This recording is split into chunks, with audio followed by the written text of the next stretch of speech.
సూటి ప్రశ్న ఇస్తుంది. నా మీద కుట్రలు ఎప్పటి నుండి ప్రారంభమైనాయి? ఎప్పుడైతే హరీష్ రావు గారు, రేవంత్ రెడ్డి గారు ఒకే ఫ్లైట్లో హైదరాబాద్ నుండి ఢిల్లీకో, ఢిల్లీ నుండి హైదరాబాద్లో ఒకే ఫ్లైట్లో వాళ్ళిద్దరు ప్రయాణం చేసి వచ్చినప్పుడు హరీష్ రావు గారు, రేవంత్ రెడ్డి గారు కాళ్ళు పట్టుకొని సరెండర్ అయినాక ఈ కుట్రలు స్టార్ట్ అయ్యాయి. నా మీద ఈ స్టోరీలు స్టార్ట్ అయ్యాయి.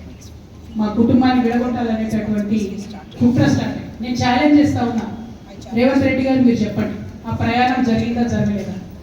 హరీష్ రావు గారు మీరు చెప్పండి, ఒకే ఫ్లైట్లో మీరు రేవంత్ రెడ్డి గారితో కలిసి వచ్చిరా రాలేదా? ఆ తర్వాత నుండి నా మీద ఈ కుట్రలు జరుగుతున్నాయా లేదా? నేను, మా కుటుంబం, మా రక్త సంబంధం, పదవులు పోతాను, పార్టీలకి సస్పెండ్ చేస్తాను, పోయేటటువంటి బంధం కాదు. కానీ ఎవరైతే వెస్టెడ్ ఇంట్రెస్ట్ ఉన్న పార్టీలు ఉంటారో, పార్టీలో ఉండి కేవలం డబ్బు సంపాదించుకోవాలనేటటువంటి ఒక ఆలోచనతో, వ్యక్తిగత లబ్ధి పొందాలనేటటువంటి ఆలోచనతో ఉన్నటువంటి వ్యక్తులు, వాళ్ళకి కావాల్సింది మేము ముగ్గురు కలిసి ఉంటాం, మా కుటుంబం బాగుండదు, మా కుటుంబం విచ్ఛిన్నమైతేనే వాళ్ళకి అధికారం వస్తుంది.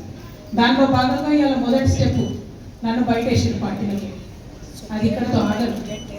నేను గౌరవనీయ పెద్దలు దైవ సమానులు కేసీఆర్ గారిని విజ్ఞప్తి చేస్తా ఉన్నా, మీకు ఒక సూచన చేస్తా ఉన్నా, దయచేసి మీ చుట్టూ ఏం జరుగుతున్నదో ఒకసారి చూసుకుంటున్నాను.